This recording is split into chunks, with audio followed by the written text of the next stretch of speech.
ভালো আছেন দাদা? নমস্কার।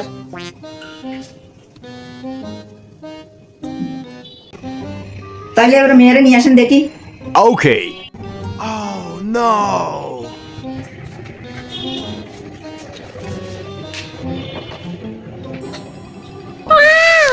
মেয়ে তো মার্শাল্লাহ খুব ভালো। মা, তোমার নাম কি? শ্যাম্পু সুন্দরী। তোমার মার নাম কি? আগে ডেটল সুন্দরী। মা, তোমার বাবার নাম কি? লাইফ বয়। ওদের নাম কি? ঘড়ি ডিটারজেন্ট। মা, একটু হাসো দি, দাঁত করে একটু দেখি।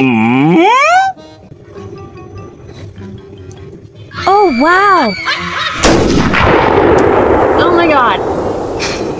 মা, সামনে দুটো দাঁত কই? সব দেখলাম ভালো, দাঁত কই? না না, এই মেয়ে নেবো না। কথা বলার আগে দাঁতের ঠাকাতে সব বেরোয় যাবে, হবে না।